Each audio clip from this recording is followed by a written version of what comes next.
If you're struggling with sourdough, it's usually not the recipe. It's one of these three things.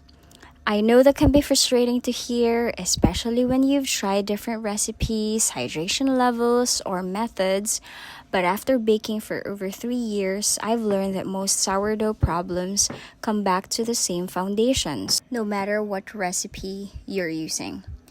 So, while I'm baking today, I want to talk about three things you actually need to focus on if you want consistent results in your sourdough bakes. The first thing is your starter, and this is where most issues actually begin. A starter doesn't need to just be bubbly, it needs to be strong and predictable. A healthy starter should rise and fall consistently after feeding within a reasonable amount of time depending on your temperature. Doubling is not also accurate. My starter rise 3 to 4 times in volume, and a healthy starter should actually do. It should smell pleasantly tangy, even sweet, not overly sharp, not alcoholic, and when it's at its peak, it should feel light and airy. One common mistake is baking with a starter that looks active but doesn't actually have enough strength yet. If the starter isn't strong enough to raise itself reliably, it won't be strong enough to raise your dough. If your bread is coming out dense, flat, or heavy, I would always check the starter first before changing anything else. The second thing that really matters is gluten development. Gluten is what gives your bread structure. It allows the dough to stretch, trap gas, and hold its shape during fermentation and baking. This doesn't mean aggressive kneading. I found that a gentle rhubarb method works. It's gentle enough, but it also strengthens the dough. My doughs also benefit from upfront gluten development.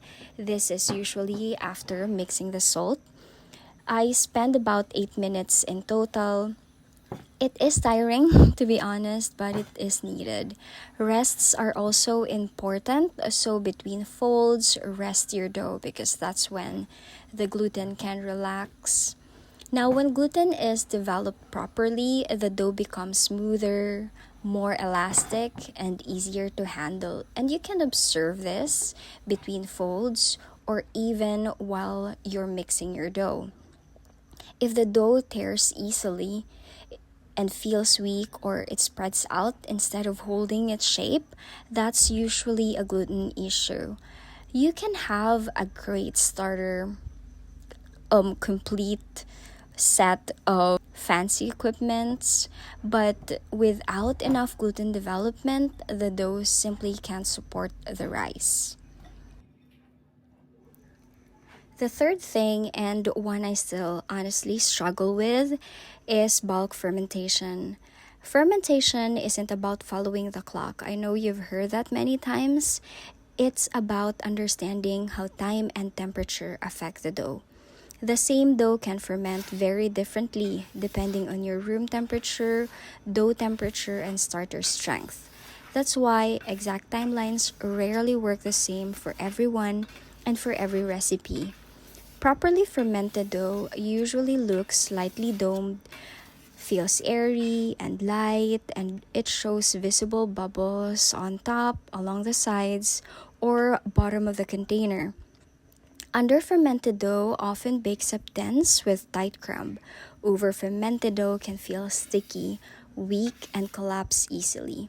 Now, when you're new to sourdough baking or baking in general, it feels difficult to know these characteristics because you need to have the experience to determine whether the dough is fermented right or if it's under or over fermented. So I suggest that you get your hands on as many doughs as you can and as quickly as you can because that's how you can build up experience and that's how you can learn. Also, a lot of people think that they failed at shaping or scoring when their dough doesn't come out right.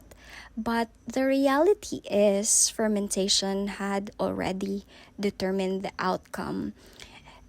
So pay a lot of attention in your bulk fermentation. If sourdough hasn't been working for you, don't immediately blame the recipe. Now, I see a lot of newbies in sourdough baking switch from one recipe to another, but that's really not usually the issue.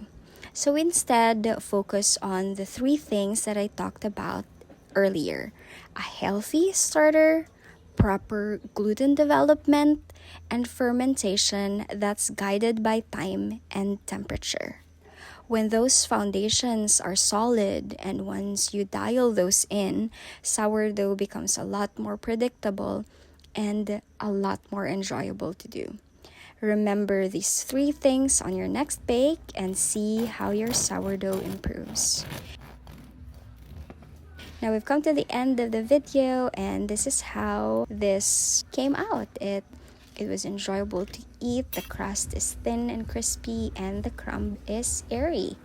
I hope you learned a thing or two from this video. See you on the next one. Thanks for watching.